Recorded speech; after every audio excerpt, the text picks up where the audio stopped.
Okay. All right, so apparently we're recording. So I guess I'll start. Hello, this is Andy Hunt and Masha Bennett. We're having a conversation today about something I came up with a while ago called identity healing. It's a bunch of advanced EFT techniques. And what we're going to do is have a conversation about the processes and how they work, what they are, how they might be used, why they might be interesting to you. So I'm going to do a little bit more introductions later, but I'll let Masha introduce herself, say what's your connection to this and to me and all the rest of it. Hi, I'm Masha Bennett. Like Andy, I am an EFT practitioner and trainer. In fact, all those years ago, Andy was actually the one to introduce me to EFT in the first place, for which I'm very grateful to him. I'm really interested in this development of Andy's called identity healing. I've done this training a few times, I've listened to it a few times, and I found it one of the most useful, if not the most useful EFT tools that I've come across over the years. So I'm delighted to have this conversation with Andy about it, for me and for you to find out a little bit more about it. Okay. And the reason we're having a conversation about this, I was thinking about how could I do a video about identity healing, and one of the possibilities would be to sit and talk to you, to kind of do an on-camera conversation, an on-camera lecture, basically, which the thought of that appalled me, because I think that'd be awful. That'd be awful for you and it'd be awful for me. So that conversation about it would be much more interesting for you, the audience, and for me as a presenter, so we can arrange to have this kind of informal conversation. I want to say just a little bit about what this is. We'll talk a little bit about identity healing process, maybe how it came into being, how it works, how you learn how to do it, and stuff like that. I don't know exactly what Masha's questions are going to be, so it'll be as much a spontaneous thing for me as it is for you. Got roughly an idea of the topics, but where it goes, I don't know. I want to say something before this. This is there's not going to be a sales pitch in this. There's not going to be any kind of invitation to a training or anything like that. If you're like me and you hate those kind of webinars where you sign up for something because it promises you 7 secrets of such and such and so and so, and then in about 15 minutes you get one of the secrets, and then the rest of the webinar, 45 minutes, is basically a sales pitch for an opportunity to sign up for something to get the other 6 secrets. I hate that. So I'm not going to do that to you. Just kind of not interested in that kind of stuff at all. So it's just be a conversation about the process, identity healing. And if it's interesting, you'll find links to my website and to Masha's websites below the video somewhere, wherever that video appears. So that's probably as much of a sales pitch as I'm going to do. So this might be a good idea to hit me with the first question, whatever it is, or get the conversation going. Okay, Andy. So can you just, in a few words, in a nutshell, describe what identity healing is? Oh, a simple question to start with. Okay. There's kind of, well, the clue is in the clue's in the name. It's got identity and healing. So it's this kind of identity thing. I think the world is wandering around. Most people are wandering around with a misconception about what identity means, about who they are. And they're under the impression that there's only one of them. Like the person on their passport or their driver's license, that's just them, the whole of them.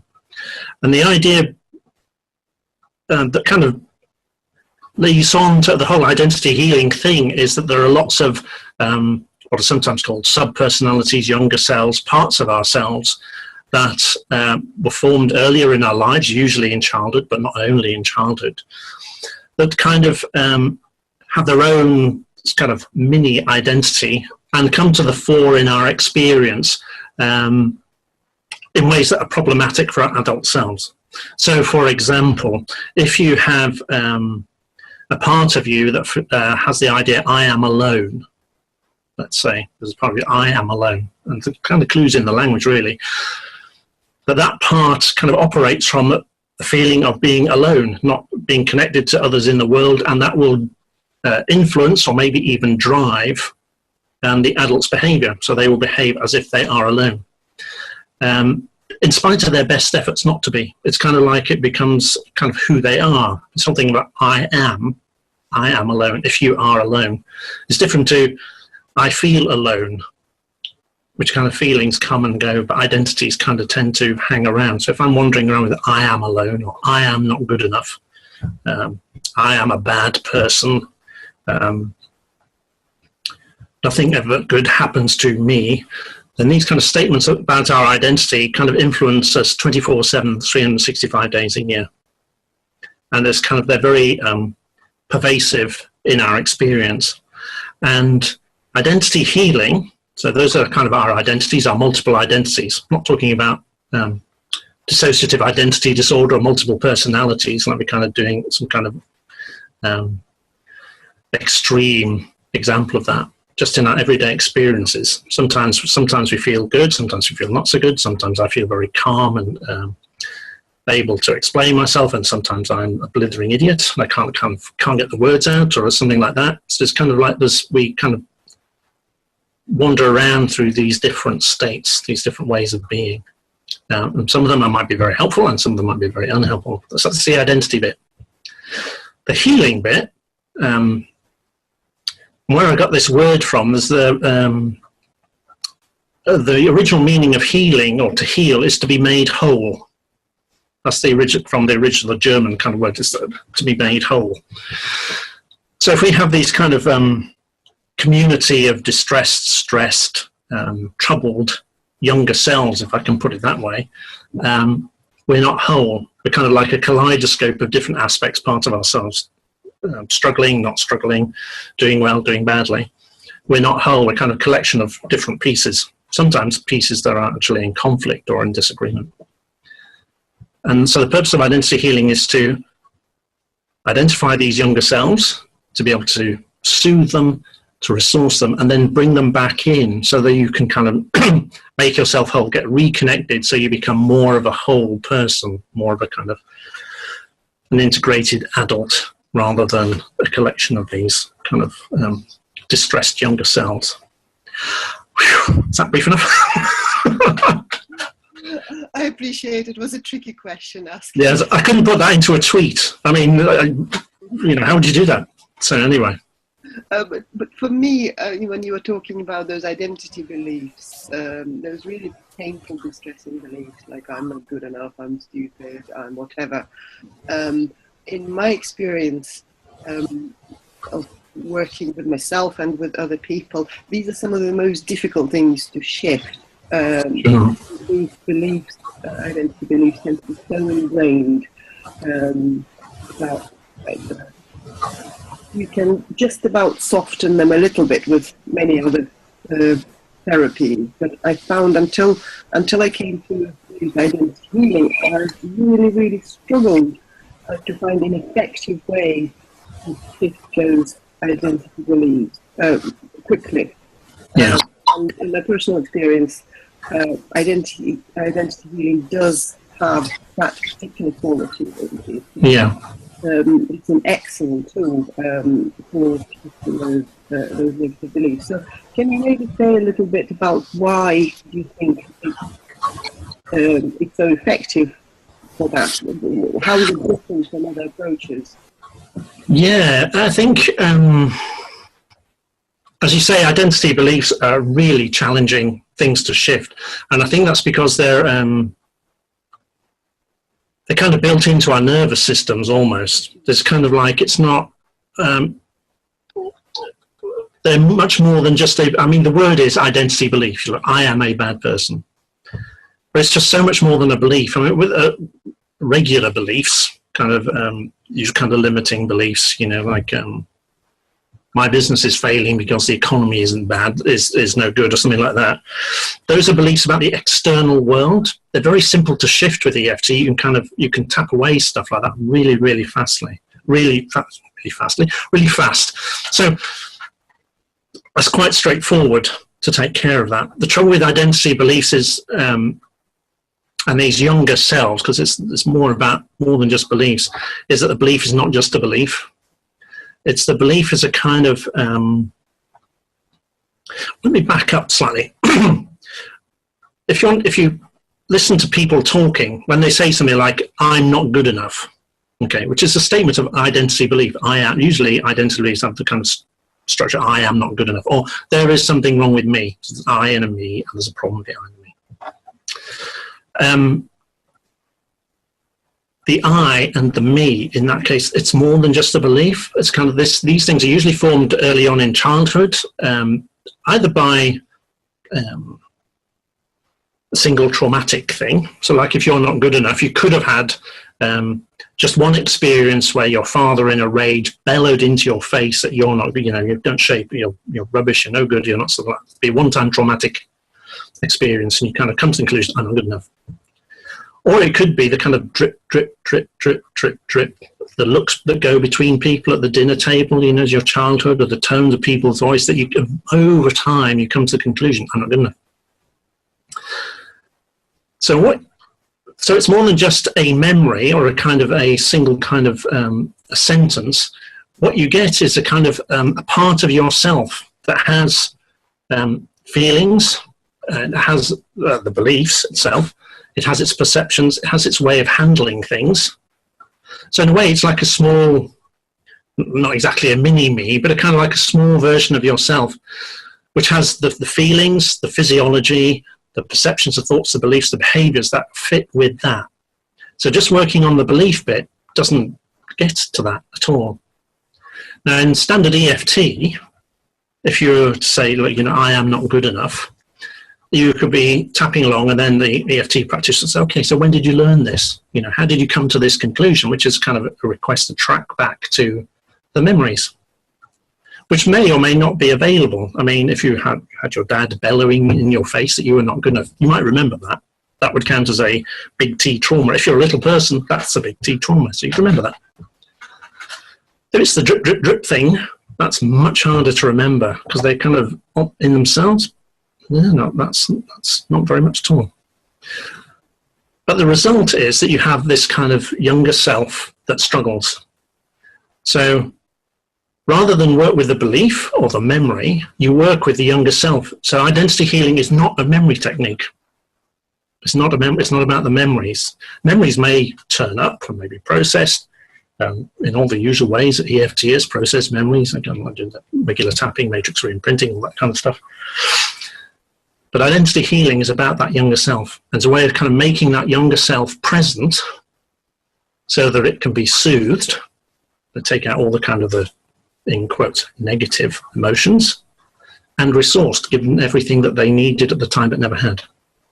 So they have a chance to grow up, basically, because as a younger self, it's kind of like they're stuck whatever age they came into being. So if you're like, I'm not good enough is 4 years old when that younger self formed, that I'm not good enough is 4 years old in itself, in the way that it thinks, and the way that it acts, and the resources that it has. And kind of most 4-year-olds don't have that much in the way of resources, really. So they're kind of a case of arrested development, if you like.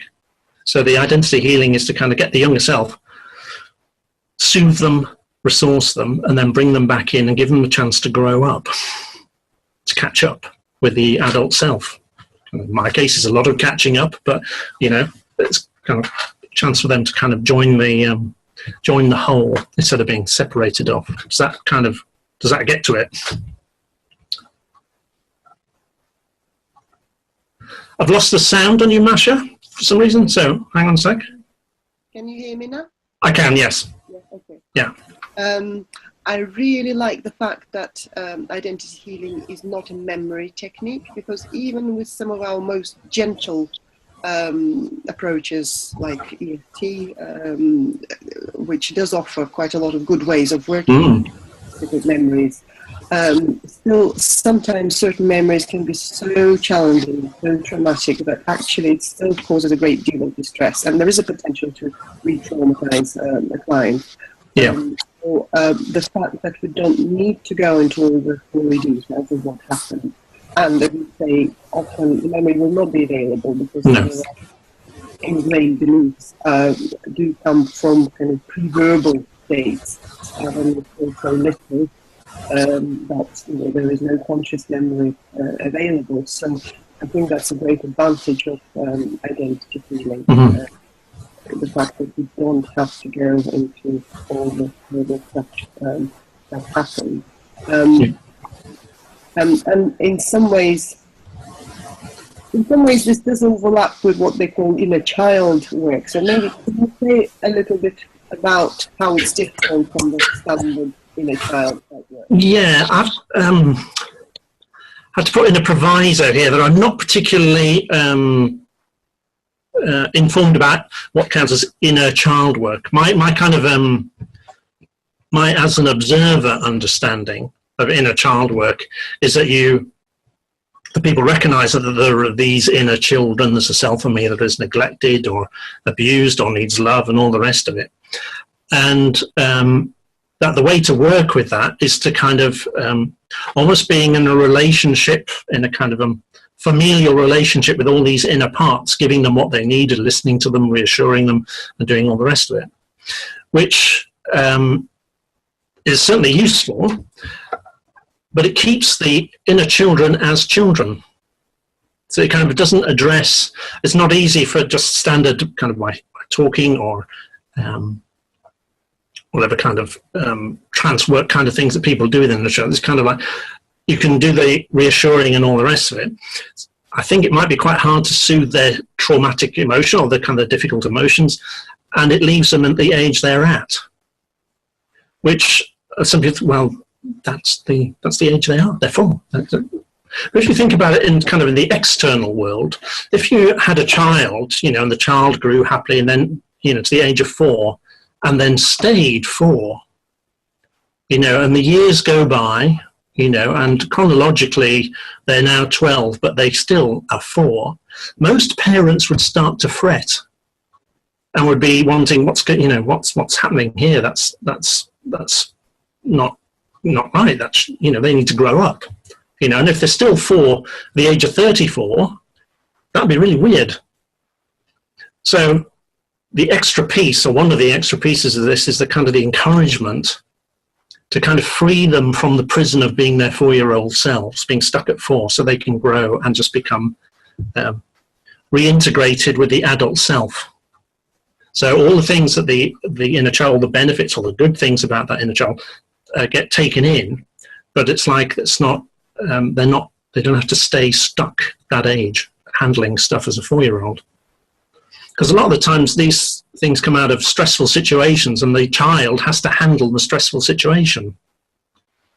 So if the way that you cope with somebody who's very angry at you is actually out of, say, a 6-year-old, a terrified 6-year-old, that's not a very great way to handle someone who's angry at you. I mean, it's a really bum job for a 6-year-old, You wouldn't say, here are some nasty people, where's the nearest 6-year-old? Go on, you sort them out and I'll stand back. You wouldn't do that. So you want to kind of free them from that and give them the chance to grow and evolve to become your adult self, so they're not lumbered with a job that is very painful, really, for them.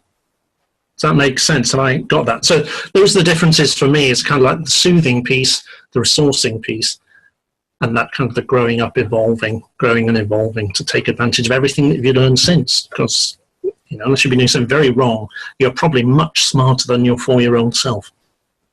One would hope, anyway. That does make sense, and in my experience, identity healing process does allow those kind of childlike parts of ourselves that are frozen in kind of a certain developmental stage to grow and develop to kind of more appropriate age, and kind of work more in cooperation with the rest of itself, rather than playing up every now and then. I can't remember who said it, but somebody said you wouldn't want a 4-year-old to apply for a mortgage or something like that. No. I think that's quite a good. Yeah, so this is very good for helping with those kind of mortgage situations as well as an extra use for identity healing I'd not previously thought of. So can you say a little bit more about the potential uses and clinical applications of identity healing? Can it be helped? helpful with? Yeah, I think, well, first of all, I mentioned that the obvious one is we've been using this kind of linguistic tag that people have for kind of like, they're, you know, like, I'm not good enough. I am a bad person. There is something wrong with me. So that's one side of things. So, and if you've been working with people, you'll have heard, working with clients, you'll have heard people say that. People will say stuff like that, you know, like, I'm scared, I'm alone, nobody loves me, that kind of stuff. They're telling you these things. They're kind of expressing what's going on in their younger selves all the time, in all sorts of different contexts. Whatever somebody comes to you with, there's chances are there's going to be some reference to this kind of identity stuff, especially if what they're coming to you with is very kind of deep-seated, entrenched, difficult, stuck. There's a chance that that is there. So there's the linguistic thing, when people tell you that. But it's also people will say things, you know, when they say, they talk about a situation, you can almost see that they're kind of like there's a younger self handling that situation. Like almost they kind of age regress, to use some of the jargon, into that kind of younger self. And you can see there's the younger self having to deal with the situation. So somebody can be, you know, in this situation I feel such and such and so and so and so. And you can ask them, so how old's the you that is having to deal with this? Which is a really weird question, you know, because the adult, you know, my adult self, 57, okay, so that's my age. But if somebody asked, I was doing this and somebody asked me, you know, how old's the you? 6 or 4 or 13. And people are able to answer that question really easily, actually, astonishingly easily. And that tells you that there is a part of them that is kind of either suffering the problem or doing the behavior that is problematic. Which means there's a kind of like a huge spread of things that could be influenced by this sort of thing. So they can't, excuse me, that's my phone going off, even though I set it so it wouldn't. So there's a huge range of possibilities, either the linguistic stuff, or there's the kind of thing that people have that kind of feeling that you can see, or you can ask them, you know, how old is the you that's doing this? So that kind of covers lots of things, really. It's not a guaranteed, I mean, the process isn't guaranteed to work with everything, but sometimes the kind of things that people, you know, would have anxiety, or people who are prone to panics, or people who struggle in relationships, or anything like that. There's oftentimes there's a younger part of themselves that is doing the struggling, and that's the part that can be healed, so things can be released. So for just straight identity healing, then there are all those possibilities. Of course, it gets more complicated than that, because we've just been talking about the one younger self. And oftentimes these parts of ourselves can be in conflict. So people can say things like, you know, on the one hand I want to do this, and on the other hand I don't want to do that, which indicates to me two parts are in some sort of tussle. Sometimes the language tells you there are two parts of the identity, like I don't like myself, for example, or I hate myself. So there is an I part, and there is a myself part, and the I part hates the myself part. Those two parts can be healed. They kind of have, I guess you'd call it a dysfunctional relationship if you were to see it in a sitcom or something like that. You're going like, oh, he hates her. But that's kind of dynamic going on the inside of people. And if you hate yourself, it's kind of difficult to feel good, really. You know, it's very different to I accept myself. So you can also work with those things, and I think some of the more interesting and speculative things, something to do with, I'm working on at the moment, something to do called reciprocal roles, which comes out of cat therapy, not small feline animals, but cognitive analytical therapy, which is an idea that when we have an experience, when we learn something, like say we learn to be, we have an experience like we're bullied, let's say, or abused, let's say, that while you're being bullied, you're in a kind of a learning experience. You're learning how to be bullied. You're also learning how to be a bully. You're kind of modeling what's going on with the other person.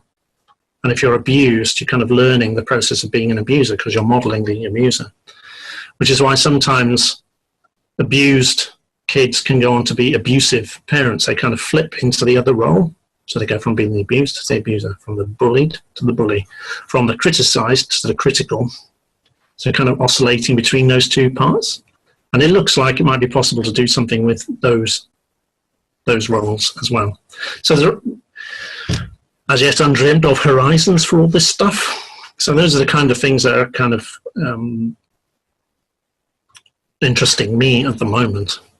But just the regular bread and butter stuff seems to do quite a bit. Yes, I've personally found it extremely useful for any situations where people experience some sort of internal conflict, and the kind of the parts are in disagreement, and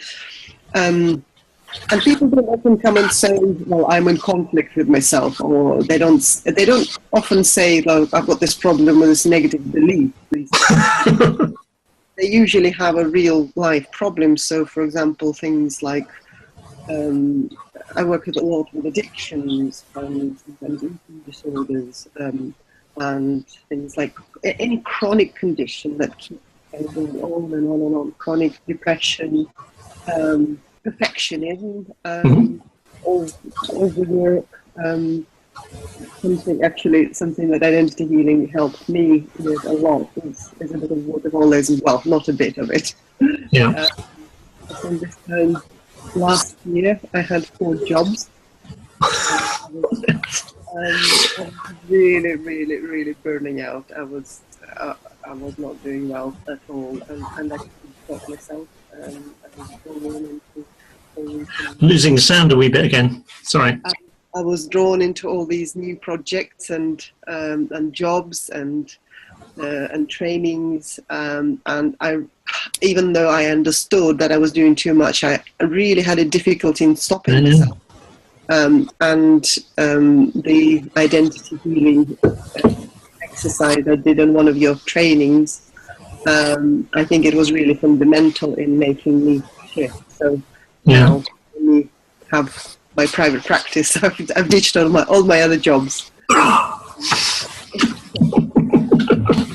Probably saved my life, I should say.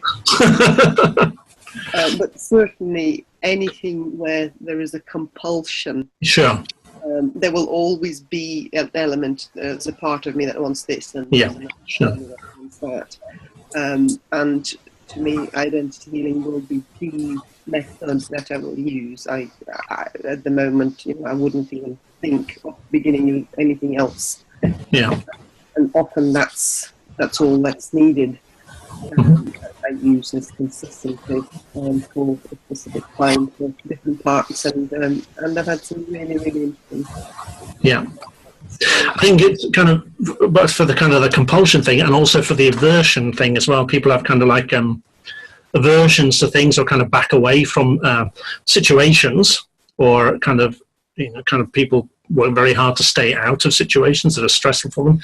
That's often so kind of younger self kind of taking over. And I mean, all these things kind of behaviors that younger selves do kind of look dysfunctional. Actually, they're almost always protective, kind of having a protective intent, really. And it's kind of one of the parts of this process is respecting the protective intent, really, and helping the young self back out of this kind of reactive, kind of knee-jerk reaction thing, so they can actually be and to do things in a much more kind of fluid, adult, resourceful way than that perhaps they might otherwise be able to do.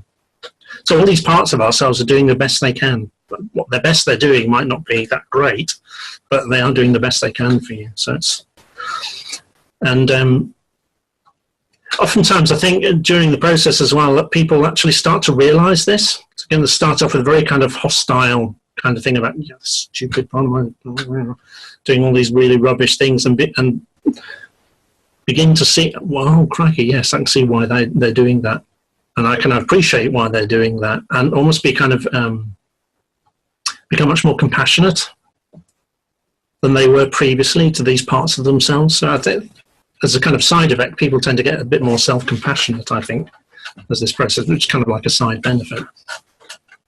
I think it's a tremendous benefit, and I wouldn't even call it the side benefit. I think that's kind of, to me, one of the main benefits.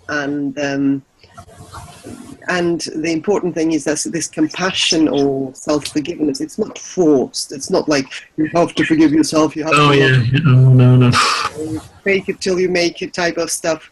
Through this process, you can really genuinely reconnect with those neglected, abandoned, exiled parts of yourself, and develop the genuine love and compassion for the heart. And to me, it's a kind of very organic, ecological process. Something else I wanted to ask about, you mentioned the resourcing, and we use resourcing in other approaches, such as one of our main therapies, neurolinguistic programming therapy. So can you say a little bit more about how resourcing is different in identity healing? Because I think there's some very specific features of it. In my experience, sometimes when you try to install a resource or apply the resource, it often doesn't stick. It drops off, or it might stick during the session. That's right. Yeah. Okay. Later, so the effect is not permanent. So why is it so effective in identity healing when you offer the resource? It tends to stick. It tends to stay with it.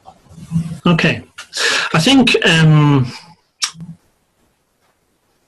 I'll say a little bit about the basic process, but the kind of the identity healing process in a nutshell is identifying the younger self, externalizing it, by which I mean kind of like imagining that younger self is in front of you. So now it becomes as if the younger self is a different person or a different entity. So you can tap for them. Typically, they are stressed and distressed. I mean, maybe even severely stressed and distressed, frozen, stuck, in the grip of negative emotions, fearful emotions, that kind of thing that kind of locks people up. If you're to try and give resources, comfort or love or understanding or anything to somebody who is kind of like this, it's not going to go in, because this rules the system. Basically, the system is locked with that kind of energy, if you like, or that kind of physiology, or it's kind of very defensive. I'm keeping everything out, including the stuff that I actually need, because I can't process it because I'm in lockdown, basically. So the first, so it's externalizing. And then the next bit is soothing that part. So it's kind of using the EFT, kind of tapping for the younger self to soothe the distress. So the level of distress, stress and distress drops. That may take quite some time, or it might be really quick. It depends on the situation of the person. But eventually, the younger self stress and distress, perhaps the fear or the loneliness or the not belonging or the shock or the confusion or all the rest of it, are all dissipated by EFT, which EFT does really well on taking care of negative emotions, until they're calm. When they're calm, you can send them what they need, kind of metaphorically send them everything they need that they didn't have at the time. So, for example, if they, at the time, they were kind of suffered some kind of injury or accident or assault or something, and they weren't soothed at the time. Like, if your kid comes along with a kind of scraped knee, if you're a nice parent, what I think of as a nice parent, you comfort them, you say, oh yes, isn't that terrible, and they're everything's, and you just kind of pour in the love and the compassion, and it's all right. It's kind of, that soothes the system.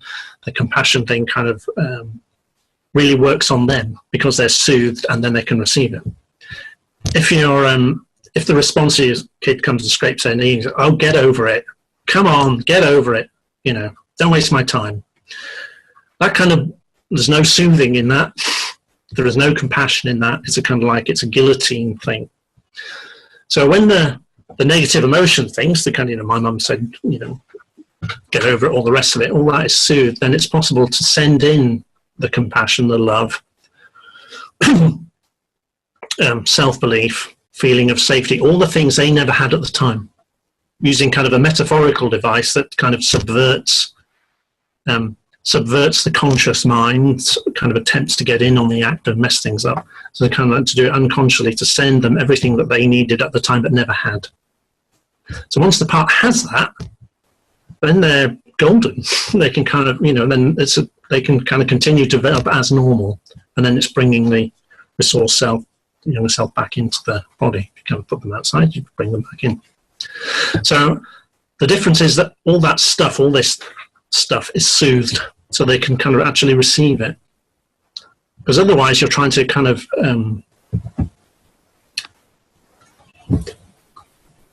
putting sugar on putting sugar on dog poop. It's just sweet dog poop. It's not taking care of all the kind of the nastiness. It's not being taken care of. And there's a kind of hope that somehow the sweetness will be an antidote to all that, when it's not. What's needed is relief from that distress. And then the sweetness will be sweet and can be tasted as sweet. Does that answer the question? Yes, I think that's really, really great, and I think it's one of the most important features of healing, that things are done in just the right sequence, and it's a very simple sequence. Yeah. Very straightforward, simple. Not necessarily always simple to do, because all the skills, really good EFT skills. That's why you don't admit people to training unless they're level 2, right? So you do need all the good skills and EFT skills, but once you've got grasp of the process, it's actually very elegant and very straightforward, and the order of the steps is designed to be just right, and there are no unnecessary extras. It doesn't need bells and whistles, as the straightforward process just works so well on its own, I found. Yeah, I think the steps are it's a simple model. Bringing the model into being with a real, live, living person with all their contradictions and confusions and stuff, and not to mention your live contradictions and confusions, takes a little bit of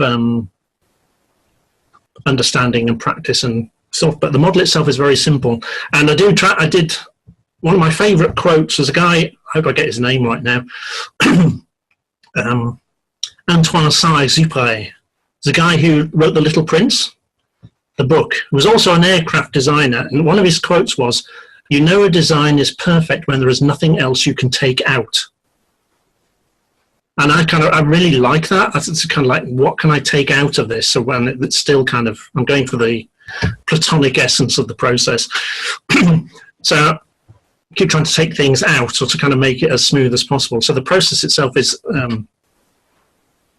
the steps are simple. How you actually perform the steps requires a fair bit of grace and elegance and experience, in my opinion, to be able to do it right.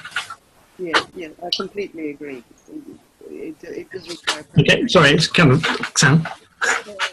Can you not hear me again? Okay. I do agree. It does require plenty of practice, attention to detail, because it's very easy to deviate into some other process that you know. Oh, yes. Have their own pet techniques. And oh, yes. Why don't I mix this with that?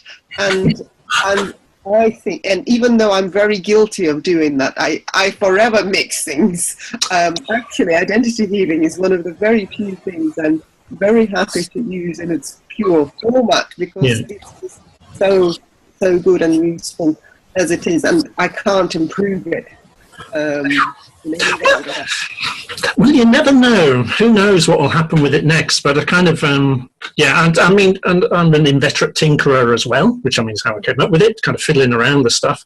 So, but the model of it, I think, is workable at the moment, and it's kind of like is the best it can be at the moment. So, how that all the various little tweaks and embellishments and stuff, that's room for development there. But in itself, it's quite solid, I think. Indeed, I do agree completely. So is there anything else you would like to add about identity healing that I haven't asked you? Yeah, there's one thing I want. It's a kind of response to a question I get asked, and it kind of connect with what we've just been talking about. And people say, I would love to go to train. Are you going to do any online trainings? And the answer to that question at the moment is no. I can't imagine any way that you could train this online. I think it'd be like trying to train ballroom dancing or scuba diving online. I can't see how you could do that. If you want to learn it, it needs to be trained in person, I think, because you need to, well, first of all, you need to kind of see the process being done and then be guided through the various steps so you have the steps clear in your own mind. And there's a lot of this that is to do with picking up on what is going on for the client on a kind of non-verbal level, the kind of subtle cues that they're giving you, that they're ready to move on to the next step, that I can't imagine any way of describing online in a way that is adequate. I think I really like this process. I'm proud of this process. I want it to be done well. The thought of somebody kind of, watching one video demonstration or reading a book and then thinking they can do it appalls me, basically. I want people to be able to do this properly and well, because I think it's worth that. So there won't be an online training. You won't be able, the only way to get the book, the manual, is to go on the training. It's not going to be sold. There won't be a book about it. Not unless I can think of some way of doing it, but I've not come up with any way of doing it. So at the moment, people are stuck with learning in person. Sorry, but, The people who do train with you in person are very fortunate, because I have as you know, I have a lot of respect for your integrity and the ethics, and bringing this into the world in such a way that there is that integrity preserved, and it can be used safely and effectively. I really do appreciate it. Yeah. So it is an advanced EFT technique. It's not a script. You can't just trot this stuff out and hope that everything goes okay. No, really. No. So I think that's the bit I wanted to emphasize, which means this is destined for a slow path to growth, basically, until there are more trainers in the world doing it. But that's the way it is at the moment. I'm not sure there's anything else. So I'm sure there's all sorts of things you didn't ask me, but I can't think of them at the moment. Okay, and we've been going for about an hour now, which is kind of like, oh my God, is anybody still out there? If you're stuck with this, good on you. Well, I think people can contact you if they have any questions. Sure. Yeah, absolutely. And they can contact me about the kind of client work, because it is possible to do this it's possible to do with caveats client work over the internet with this. You can do that. That is possible to do that. The training would have to be an in-person thing. So kind of to talk to me about the process of the training aspects of things, then they can go follow the link down there. And if they want to talk to you about being in the kind of client perspective about that, then they can talk to you in the other link down there. So I'll make the kind of distinctions about who's who and all that.